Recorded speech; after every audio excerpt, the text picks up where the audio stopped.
आप सभी को नमस्कार, सुप्रभात। सार्थक government job point YouTube channel आप सभी लोगों का हार्दिक स्वागत करता है। जय श्री राम।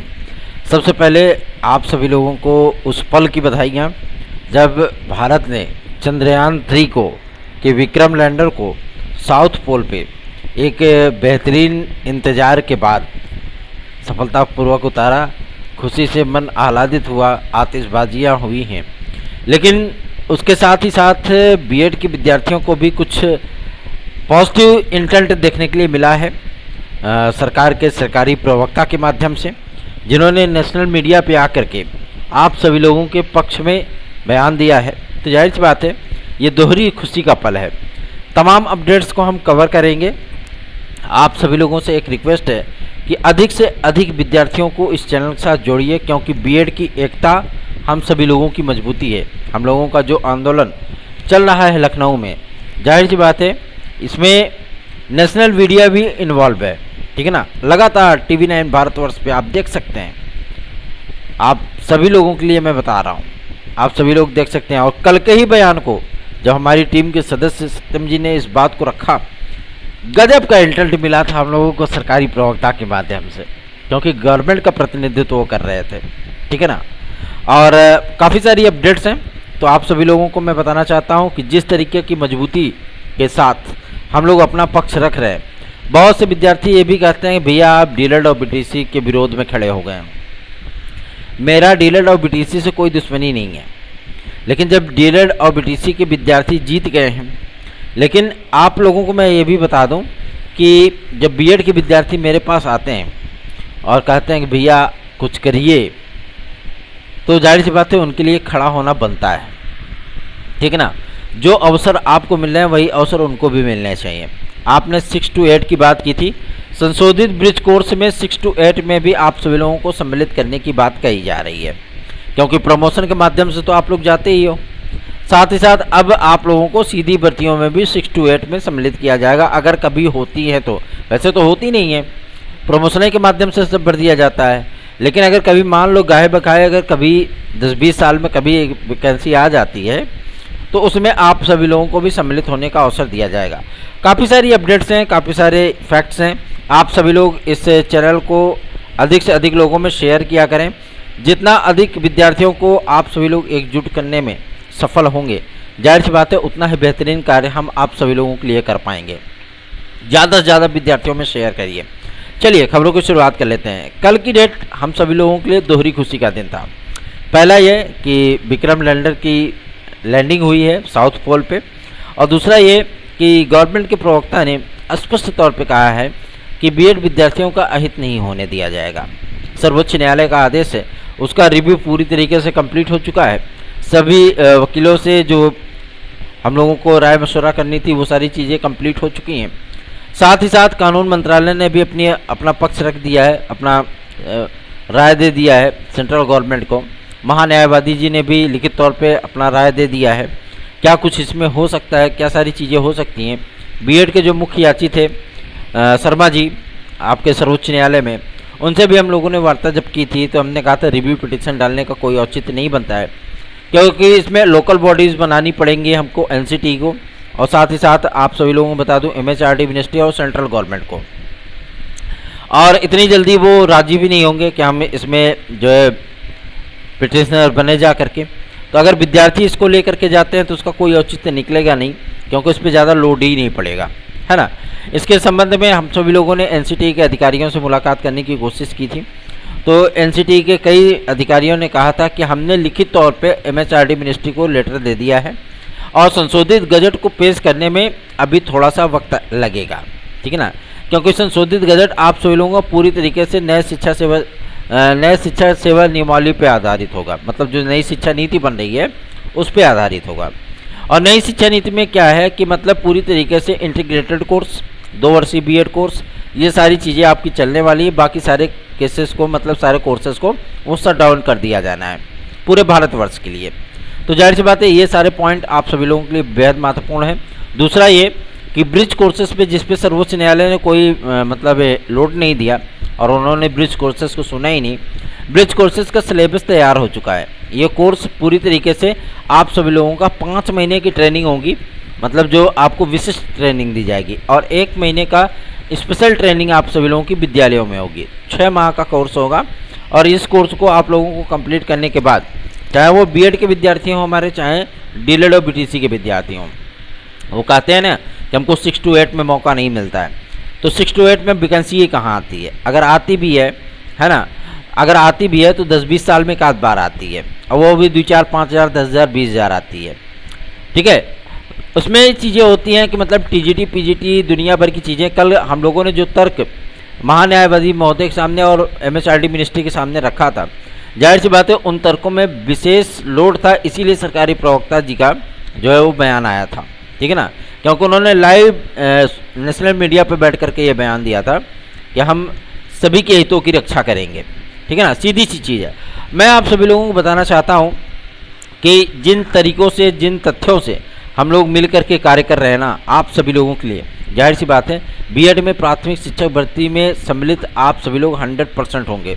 पहला ये है। दूसरा ये कि क्या उत्तर प्रदेश आप सभी लोगों को बाहर करेगा? जी नहीं, बिल्कुल नहीं, क्योंकि सरकार के जो मंत्री महोदय हैं ना, उन्होंने स्पष्ट कर दिया इस बात को। ठीक है, और सबसे बड़ी चीज़ ये है कि बीएड आप सभी लोगों को जो 80,000 आने चल रही है, जाहिर सी बात है वो एक बेहतरीन विकल्प के तौर पर सामने आने चल रही है। तो आप सभी लोग इसको इग्नोर मत करिएगा। ठीक है, और बेहतरीन तैयारियां करिए। जो अब विद्यार्थी हमारे भाई बहन सुपर टेट की तैयारी कर रहे हैं वो पढ़ते रहें। और आप लोगों को संशोधित गजट थोड़ा सा समय ज़रूर लग रहा है, लेकिन 20-22 सितंबर तक, मतलब सितंबर में आप सभी लोगों का ये गजट आएगा एनसीटी के माध्यम से, और सरकार बाकायदा इस पर होमवर्क कर रही है। कितने बीएड विद्यार्थी हैं, कितने डीएलएड और बीटीसी विद्यार्थी हैं, क्या क्राइटेरिया, कैसी चीज़ें हैं, कितने लोग नियुक्त हों, कितने लोग अभी बेरोजगार हैं, इन सारी चीज़ों का आंकड़ा जो है एनसीटी से जुटाया जा रहा है। ठीक है ना, और जो आप सभी लोगों का ये गजट है जो ब्रिज कोर्सेज वाला, ये बीएड और बीटीसी दोनों के लिए लागू होगा।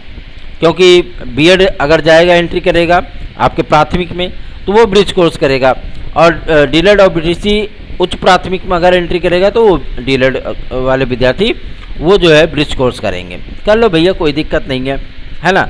और प्राथमिक में शिक्षकों की भर्ती हेतु जब एक नियमावली बनाई गई थी 1982 की शिक्षक सेवा नियमावली बेसिक की उत्तर प्रदेश में, और उसमें एक मतलब जाहिर सी बात है मैं भी सरकारी कर्मचारी हूँ तो मुझे भी आपत्ति है उस पर। और इसमें मैनेजमेंट का जो मतलब ये लोग विरोध कर रहे हैं कि मैनेजमेंट इससे मनमानी करेगा, क्योंकि क्लेव संख्या उपखंड 21 के बारे में जो धारा बनाई गई थी 21, ठीक है ना, वो जो अर्धशासकीय सहायता प्राप्त विद्यालयों में अध्यापक होते हैं, मतलब टीजीटी पीजीटी के जो अध्यापक होते हैं, उनको एक तरीके की सिक्योरिटी देता है। ठीक है ना, ताकि मैनेजमेंट मनमानी ना कर पाए। लेकिन उसको भी थोड़ा सा शिथिल किया गया, हटाया गया है। इससे भी कर्मचारियों की नाराज़गी है। और मैं तो मानता हूँ मैनेजमेंट कुछ होता ही नहीं है, कुछ भी नहीं होता है। मैनेजमेंट क्या, अपना कार्य करिए, काम खत्म। जो आपकी ड्यूटी है आप उसको कंप्लीट करिए। ठीक है ना, क्योंकि गवर्नमेंट पैसा दे रही तो जाहिर सी बात है आप सभी लोगों को भी अपना कार्य ईमानदारी से करना होगा। और किसी को पागल कुत्ता थोड़ी नहीं काटा है कि फड्डे में किसी के टांग देगा, है ना। अगर टांग देगा तो टांग उखड़ा जाएगा, फिर क्या दिक्कत है। लेकिन सबसे बड़ी चीज़ है कि जब गवर्नमेंट ने आपको नियुक्त किया हुआ है और आपको उसके लिए वेतन दे रही है तो आप अपना कार्य संपादित करिए ईमानदारी के साथ, सीधी सी बात है। तो इसमें बहुत से, क्योंकि माध्यमिक शिक्षा संघ के कई जो है अधिकारी पदाधिकारीगण हैं, तो जो मतलब ये सारी चीज़ें होती हैं उन्होंने भी विरोध किया। चलो भाई, ये इस विरोध को भी हम लोगों ने कंटिन्यू कर दिया। लेकिन इसमें आप सभी लोगों को एक समाचार पत्रों में देखने के लिए मिला होगा कि शिक्षक भर्तियां अगले साल ही स्टार्ट हो पाएंगी। ऐसी कोई व्यवधान नहीं है, क्योंकि इस व्यवधान का कारण सिर्फ और सिर्फ 21 की नियमावली है। ठीक है ना, जिसका विरोध तमाम शिक्षक कर रहे हैं, कर्मचारीगण कर रहे हैं। लेकिन मैं आप सभी लोगों को बताना चाहता हूँ ये विरोध ज़्यादा नहीं है। आप सभी लोगों का ये जो शिक्षा सेवा चयन आयोग है इस पर बहुत जल्दी ही संशोधन होने चल रहा है, बहुत जल्दी। क्योंकि जो प्रस्ताव बना करके भेजा गया है ना, वो उसी प्रारूप में भेजा गया है। क्योंकि अब राज्य सरकार के मंत्रियों से भी बातचीत की गई थी, तो बोले क्या है कि भैया उसके पहले तो प्रस्ताव में जो है संशोधन नहीं किया जा सकता, और बेसिक शिक्षा नियमावली में भी संशोधन नहीं किया जा सकता विदिन 6 मंथ 6 महीने में उसमें कोई संशोधन नहीं किया जा सकता। और इसी 6 महीने में आप सभी लोगों की प्राथमिक शिक्षक भर्तियाँ भी आनी है। ठीक है ना, क्योंकि चुनावी माहौल है, मैंगो इलेक्शन है, तो इसमें यही चीज़ की मजबूरी दिखाई जा रही है ताकि इसको कोर्ट में चुनौती भी ना दी जा सके। इसलिए आप सभी लोगों को प्राथमिक शिक्षा भर्ती में उत्तर प्रदेश में रखा जाएगा। ठीक है, और इसके लिए जब नियमावली को क्योंकि भाई संशोधन किया तो विधानसभा और विधान परिषद में अपने आप में एक ताकत है, संविधान की एक संस्था है ना, तो उन्होंने उसी नियमावली को, उसी विधेयक को जो उन्होंने विधानसभा और विधान परिषद में बहुमत के साथ पारित किया था, ठीक है ना, उसी प्रारूप को उठा करके एनसीटीयू को भेज दिया। ये हम इसमें अब भाई स्पष्ट लिखा है, इसमें कोई संशोधन भी नहीं कर सकते हम, कि हमको बीएड विद्यार्थियों को साथ में लेकर के चलना है। हमको संशोधन करने के लिए 6 महीने का समय चाहिए और 6 महीने के अंदर हमको भर्ती भी देनी है, क्योंकि लोकसभा चुनाव आ रहा है ना, और शिक्षकों की कमी है, तो हमें शिक्षक भर्ती करनी है। तो इस आधार पे आप सभी लोगों को मौका मिलने चल रहा है उत्तर प्रदेश में। रही बात एनसीटी की गाइडलाइन की, तो एनसीटी गाइडलाइन अभी नहीं जारी करने वाला, ठीक है ना। जो ये लोग आप लोगों को सरदर्द बनाते हैं कि ऑफिशियल गजट जारी हो गया, अब बाद में ला करके चिपका देते हैं कि फलानवा राज्य का है। अरे राज्य से हमको क्या लेना लाना है, राज्य तो अपने माध्यम से जो है कानून बना रही है। एनसीटी का गजट जो है पूरी तरीके से प्रभावी था, राजस्थान ने बीएड वालों को नहीं लिया, तो आप अन्य राज्यों के ला करके जो है मतलब सरदर्द क्यों बनाते हैं, उससे कोई मतलब ही नहीं है। आप फैक्ट पे बात करिए, सीधी सी बात है, ठीक है ना। ला करके चिपका दोगे कि छत्तीसगढ़ का है, उड़ीसा का है, फलानवा का है, ढमकवा का है, उससे हमें मतलब ही नहीं है, कोई भी मतलब नहीं है। कितने उत्तर प्रदेश के विद्यार्थी उड़ीसा जा करके नौकरी करते हैं, शिक्षक भर्तियों में सम्मिलित होते हैं, ये बताइए। कितने विद्यार्थी जो है मतलब जा करके जम्मू कश्मीर में नौकरी करते हैं शिक्षक भर्तियों में, कोई विद्यार्थी नहीं जाता है, अमूमन विद्यार्थी नहीं जाते हैं, 100 में से 99 विद्यार्थी नहीं जाएगा, ठीक है ना। उसको सिर्फ मतलब है अपने उत्तर प्रदेश से, अपने स्टेट से मतलब होता है, और अपना स्टेट तो जो है आपको मौका देने के लिए पूरी तरीके से प्रतिबद्ध है, क्योंकि उन्होंने जो एमएसआरडी मिनिस्ट्री को अपनी नियमावली भेजी है कि हम 6 माह तक कोई संशोधन नहीं कर सकते। एनसीटीयू जो नियमावली भेजी है कि हम 6 माह तक कोई संशोधन नहीं कर सकते, क्योंकि ये विधेयक हमारा विधानसभा विधान परिषद दोनों से पारित हुआ है और पूर्ण बहुमत से, लगभग जो है मतलब उसके विरोध में केवल 47 वोट पड़े थे, केवल 47। अब समझ लीजिए आप, तो भाई जब वोटिंग के माध्यम से उसको पारित किया गया है, ठीक है ना, और वो अध्यादेश तो है नहीं कि चलो ठीक है उसको वापस ले लिया और निष्प्रभावी हो गया, वो ये विधेयक है भैया, इसको बाकायदा पारित किया गया विधानसभा से, विधान परिषद से, ठीक है ना। उसके बाकायदा ड्राफ्टिंग कमेटी को बनाया गया था, ड्राफ्ट तैयार किया गया था, उसी प्रारूप में, उसी प्रतिरूप में इसको सम्मिलित किया गया। और जिस 21 की नियमावली को लेकर के शिक्षक लोग विरोध कर रहे हैं ना, उसको इसमें नए तरीके से सम्मिलित किया गया, लेकिन शिक्षक हैं कि समझने के लिए तैयार नहीं है, ठीक है। उनके अधिकारियों का अतिक्रमण नहीं होगा, इसमें किसी प्रकार का कोई संकोच नहीं होना चाहिए। और रही बात प्राथमिक शिक्षक भर्ती में बीएड को सम्मिलित करने के लिए, तो जाहिर सी बात है ब्रिज कोर्स के लिए भी 69,000 और 72,000 और साथ साथ जो 2010 के पहले के अध्यापक हैं उनकी जो है मतलब सुरक्षा के लिए केंद्र सरकार को राज्य सरकार ने पत्र लिखा था, और जो आपका ब्रिज कोर्स का सिलेबस तैयार हुआ है वो 5 महीने के लिए वैलिड है, मतलब 5 महीने आपको बाकायदा ट्रेनिंग करनी होगी। सीपीडी का मतलब है चाइल्ड डेवलपमेंट प्रोग्राम, आपको साइकोलॉजी पढ़नी है। एक फैक्ट जो कल हमारी एक मतलब जो बीएड डीएलएड और बीटीसी के लीडर हैं उनसे मतलब वार्ता हुई थी, तो उन्होंने कहा कि आप लोगों को मतलब चाइल्ड डेवलपमेंट आता ही नहीं है, बाल मनोविज्ञान आपको पता ही नहीं होता है क्या होता है, सीपीडी। अच्छा ठीक है, चाइल्ड डेवलपमेंट हमको नहीं आता है, कोई बात नहीं। हमने उनसे सिर्फ एक चीज़ कही कि एक मानक रखा गया आरटीई एक्ट में, ठीक है ना। देखिए अगर होमवर्क आप करोगे तो बाकायदा आप तर्क के माध्यम से कानून के मुताबिक ही जवाब दे पाओगे। आरटीई एक्ट में एक मानक तैयार किया गया कि किसी भी विद्यार्थी को अगर वो योग्यताधारी है तो जाहिर सी बात है वो पहले टेट या सीटेट करे, ठीक है ना, सेंट्रल टीचर एलिजिबिलिटी टेस्ट या टीचर एलिजिबिलिटी टेस्ट जो विभिन्न राज्यों में चलती है। उसमें एक खंड ही आता है बाल मनोविज्ञान, एक खंड ही आता है, 30 क्वेश्चन उसमें से बनते हैं, ठीक है ना। और सीपीडी का जो पोर्शन होता है उसमें 30 क्वेश्चन आते हैं। जब विद्यार्थी को पता ही नहीं होगा कखा गगा क्या है, जैसे फ्यूचर को फिटूरे पढ़े और नेचर के नटूरे पढ़े नटूरे, तो जाहिर सी बात है अगर उसको ABCD नहीं पता है तो वो सीपीडी में कुछ कर ही नहीं पाएगा। लेकिन विद्यार्थी आराम से उसमें जो है 28 क्वेश्चन, 25 क्वेश्चन, 22 क्वेश्चन ऐसे करके आ जाते हैं, है ना। तो जब उस क्राइटेरिया को वो पार कर जाते हैं तो वो भी तो सीपीडी का ही मैटर है ना, बाल मनोविज्ञान ही तो है ना। एक क्राइटेरिया को एलिजिबल हो जाते हैं। ऐसे ही लेखपाल में एक बवाल हुआ था कि विद्यार्थी जब जो मतलब फिजिकल तरीके से दिव्यांग थे उनको जो है मतलब बाहर कर दिया गया कि ये एलिजिबल ही नहीं है। अब बताइए, उन्होंने पीईटी किया ठीक है, प्री किया ठीक है, मेंस में उनको छाड़ दिया फाइनल मेरिट में, ऐसे थोड़ी ना होता है। तो इसलिए हम लोगों ने जब आपत्ति की थी तो उनको फिर से सम्मिलित किया गया, ठीक है ना। उसी तरीके से अब ये चीज़ें हैं, तो हमने कहा भैया ये बताओ, आप खुद जानते हो कि टीईटी में क्या होता, 5 खंड बनते हैं। एक होता है हिंदी का, दूसरा होता है गणित का, तीसरा होता है बाल मनोविज्ञान का, चौथा संस्कृत का या अंग्रेजी का, और आपका पर्यावरण का। यही खंड बनता है सभी विद्यार्थियों के लिए एक समान। और जब जैसे आप सीपीडी देते हो वैसे बीएड वाले विद्यार्थी भी सीपीडी देते हैं। तो उन्होंने कहा आपको 6 to 8 में भी मौका मिलता है। हमने कहा भैया आप भी आ जाओ 6 to 8 में, कर लो ब्रिज कोर्स और आ जाओ 6 to 8 में, कितनी सारी वैकेंसीज आती हैं। उन्होंने कहा टीजीटी पीजीटी में भी आप लोगों को मौका मिलता है। 10 साल का उठा करके विज्ञापन मैंने रख दिया उनके सामने, देख लो भैया कितनी सारी पोस्टेज आती हैं, और इसमें आवेदन करने वाले विद्यार्थियों की संख्या कितनी होती है, एक पर्टिकुलर विषय में कितनी संख्या होती है, ये भी आप देख लो, सीधी सी चीज़ है, ठीक है ना।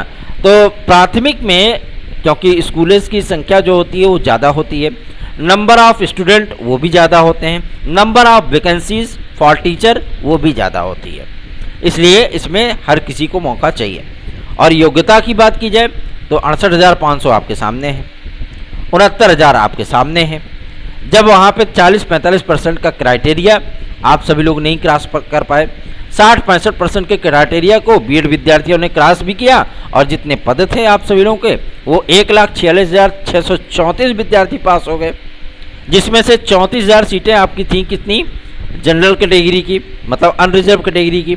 उसमें से स्टूडेंट कितने पास हुए थे, 36,265 जनरल कैंडिडेट, ठीक है ना। लेकिन उनको नौकरी कितने को मिली, 19,000 को। क्या उन लोगों ने विरोध किया कि नहीं हमको हमारी सीटों पर कैसे आ गए, है ना। लेकिन ये हमारे रिजर्वेशन का सिस्टम है, ओवरलैपिंग का, वो हो गया, किसी को कोई आपत्ति नहीं हुई, कोई विरोध नहीं हुआ। तो ये चीज़ें होती हैं, यही सारे फैक्ट्स हम लोगों ने महान्यायवादी महोदय के सम्मुख रखे, हम लोगों ने एमएचआरडी मिनिस्ट्री के सम्मुख रखे, हम लोगों ने एनसीटी के सम्मुख रखे कि आप लोगों ने इन तर्कों का क्या किया, सर्वोच्च न्यायालय में कुछ बताया ही नहीं। जब आपने बताया ही नहीं तो भाई जाहिर सी बात है दिक्कतों का सामना करना पड़ा, क्योंकि एनसीटी और एमएचआरडी मिनिस्ट्री पूरी तरीके से मौन हो गई थी रिटर्न सबमिशन दाखिल करने के बाद। जो अपनी बातें उन्होंने रखी थी वो कहीं लोडे नहीं मिल पा रहा था, और जब लोडे नहीं मिलेगा तो जाहिर सी बात है सर्वोच्च न्यायालय तो मतलब फैसला कर ही देगा भाई। जो तथ्य आप उनके सामने रखेंगे वही चीज़ें होंगी। इन्हीं तमाम तथ्यों को आधार बना करके शर्मा जी रिव्यू पिटीशन डालने वाले थे। बातचीत चल रही है और इसमें लोकल बॉडी बनाने की कोशिश की जा रही है आपके एमएचआरडी और एनसीटी को। देखते हैं अगर सहमति बन जाती है तो हम लोग रिव्यू पिटीशन फाइल कर देंगे, नहीं तो विस्तृत बेंच में तो अप्लाई करना ही करना है, ठीक है ना। और साथ ही साथ कोशिश कर रहे हैं कि अगर अध्यादेश आ जाए, क्योंकि वकीलों की भी यही राय है कि अध्यादेश लाया जाए तो ज़्यादा बेहतर है, ठीक है ना। और महान्यायवादी जी से भी हम लोगों ने एक ज्ञापन प्रेषित किया था ईमेल में, ठीक है, और उन्होंने भी इस जो रिप्लाई किया है ईमेल का एकदम स्पष्ट है कि इसके संबंध में सेंट्रल गवर्नमेंट से बातचीत की जा रही है, ठीक है। और हितों की रक्षा के लिए और पॉलिसी मैटर को बचाने के लिए, हितों की रक्षा तो चलो ठीक है एक बार किनारे रख दो, गौड़ हो जाता है, लेकिन जो आप लोगों के ब्रिज कोर्सेज का जो प्रारूप तैयार किया गया है वो डीएलएड बीटीसी और बीएड दोनों के लिए है, सीधी सी बात है। मतलब इनको भी 6 to 8 में करेंगे तो विवादे समाप्त हो जाएगा, ठीक है ना। आपको भी प्राइमरी और जूनियर दोनों में मौका मिल रहा है, इनको भी प्राइमरी और जूनियर दोनों में मौका मिल रहा है, सीधी सी चीज़ें हैं। या एक प्रस्ताव ये भी सामने आ रहा है कि जो आपका विद्यार्थी होगा जो 6 to 8 में जाता है, उन विद्यार्थियों को मतलब 6 to 8 से अनवैलिड कर दिया जाए, मतलब बीएड विद्यार्थियों को हटा दिया जाए वहाँ से, इनको प्राइमरी में वैलिड कर दिया जाए और उनको दोनों में वैलिड कर दिया जाए भाई। तब ये भी जो मतलब विवाद नहीं खड़ा कर पाएंगे कि इनको टीजीटी पीजीटी मौका मिलता है ना। तो एनसीटी इस पर बाकायदा काम कर रही है और इसका संशोधित गजट आप सभी लोगों को सितंबर में देखने के लिए मिलेगा। ये क्लियर है, स्पष्ट है। जो हम लोगों की शिक्षक सेवा नियमावली बन रही है शिक्षा सेवा चयन आयोग की, जाहिर सी बात है आप सभी लोगों के लिए बहुत ही बेहतरीन विकल्प है। अब मैं कहना चाहता हूँ जो आप लोगों के सामने एक न्यूज़ आया होगा कि शिक्षक भर्तियाँ जो है अगले साल ही होंगी, ऐसी कोई परिस्थितियाँ नहीं हैं, ठीक है ना। क्योंकि समाचार पत्रों में तो ये भी लिखा हुआ था कि अब कोई वैकेंसी नहीं आएगी। समाचार पत्रों में तो ये भी लिखा हुआ था कि एलटी ग्रेड की प्रतीक्षा सूची वो जुलाई के प्रथम सप्ताह में जारी होंगी। जारी कब हो गई, जूने में हो गई, है ना। तो ये चीज़ें होती हैं। देखिए आजकल समाचार पत्रों पर ज़्यादातर लोग ट्रस्ट नहीं कर पाते हैं। इसकी एकमात्र वजह यह है कि वो सुनी सुनाई बातें भी छाप देते हैं, ठीक है ना। तो इसमें सत्यता कहाँ तक है मैं आप सभी लोगों को बताना चाहता हूँ। LT ग्रेड जीएससी प्रवक्ता के लिए जो विद्यार्थी कह रहा है कि जो शैक्षिक अर्हता का विवाद है, देखिए शैक्षिक अर्हता का एक अलग ट्रेंड है, ठीक है ना। कि पहले तो कहा कि चलो ठीक है शैक्षिक अर्हता समाप्त हो गई। जी हाँ, बिल्कुल समाप्त हो गई शैक्षिक अर्हता, इसी की वजह से आपकी प्रतीक्षा सूची जारी हुई थी, ठीक है ना। लेकिन ये एक नया विवाद है LT ग्रेड में। नया विवाद क्या है मैं आप सभी लोगों को बता दूं, जिसका विषय कम्बिनेशन नहीं बन पा रहा है, ठीक है ना। और आपके जो मतलब ओपन यूनिवर्सिटीज़ हैं, डीम्ड यूनिवर्सिटियाँ हैं, आपका संस्कृत संपूर्णानंद विश्वविद्यालय है, साथ ही साथ ओपन यूनिवर्सिटीज़ है, ठीक है ना। ये तमाम ऐसी ऐसी डिग्रियां देते हैं ये मतलब संस्थान जिनका कि नामोल्लेख उस गजट में है ही नहीं। तो इसी को क्लियर करने के लिए मतलब भेजा गया है कि आप इनके बारे में भी कुछ क्लियरेंस दे दीजिए, क्योंकि एक दो डिग्रियां तो है नहीं भैया, टोटल 194 नई डिग्रियां हैं। तो ये क्लियर हो जाए फिर आपका विज्ञापन भी आ जाएगा। अब विज्ञापन के लिए आप सभी लोगों को चिंतित होने की आवश्यकता नहीं है, धड़ल्ले से आप सभी लोगों के अध्याचन आ रहे हैं, ठीक है ना। और लगभग अपडेटेड अध्याचनों की संख्या की मैं बात करूं 30 अगस्त तक के या 31 अगस्त तक के, जाहिर सी बात है वो आप लोगों के लिए एक बिगेस्ट अपॉर्चुनिटी है, ठीक है ना। एक बड़ी वैकेंसी के तौर पे आप सभी लोगों के सामने LT ग्रेड और जीएससी प्रवक्ता आएगी, 100% आएगी। 31 दिसंबर को पहले आप लोग एग्जाम में सम्मिलित होंगे, चिंतित मत होइए, ठीक है ना। चिंतित बिल्कुल मत होइए। TET C TET super TET TGT PGT LT GIC UP constable खंड शिक्षा अधिकारी UP और DSSB आदि में अगर आपको सफलता प्राप्त करनी है तो सार्थक government job point YouTube channel का नोट्स आप सभी लोगों को 830 32 72 282 इस व्हाट्सएप नंबर पर प्राप्त होगा, ठीक है। अगर आप लोग चाहते हैं तो आप इसे प्राप्त कर सकते हैं, आपकी सफलता सुनिश्चित हो जाएगी। चलिए आगे बढ़ते हैं। अब बात करेंगे आप सभी लोगों के सबसे महत्वपूर्ण मुद्दे को लेकर के, जो कि संबंधित है TGT PGT और नए शिक्षा सेवा चयन आयोग को लेकर के। देखिए नया शिक्षा सेवा चयन आयोग आप सभी लोगों का अगस्त लास्ट में राज्यपाल महोदया इस पर सिग्नेचर कर देंगी, ठीक, ये स्पष्ट है। और उसी प्रतिरूप में उसी प्रारूप में करेंगे, क्योंकि BEd वालों को डिफेंड करना है प्राथमिक शिक्षक भर्ती में, इसमें किसी प्रकार का कोई संशोधन होगा नहीं। उसके बाद जो विद्यार्थी मतलब जो शिक्षकगण विरोध कर रहे हैं उनकी बातें भी हम लोगों ने शासन तक पहुंचा दी हैं, क्योंकि भाई हम लोग भी कर्मचारी हैं, तो जाहिर सी बातें वो चीज़ें बनती हैं। और माध्यमिक शिक्षा मंत्री महोदया ने एकदम स्पष्ट कर दिया है कि किसी भी शिक्षक का अहित नहीं होगा, ठीक है ना। वो निश्चिंत होकर के अपना कार्यकाल पूरा करें, सरकार से जो भी जरूरी कदम बन पड़ेंगे हम लोग उठाएंगे। बेसिक शिक्षा राज्य मंत्री जी का भी बयान एक महत्वपूर्ण कदम है, ठीक है ना, लेकिन उन्होंने कोई बयान दिया नहीं है तो उसकी बात ही नहीं करनी है। अब आप लोगों से मैं बात करना चाहता हूँ यूपी कांस्टेबल और UPSI के लिए। यूपी कांस्टेबल और UPSI के विज्ञापन के संबंध में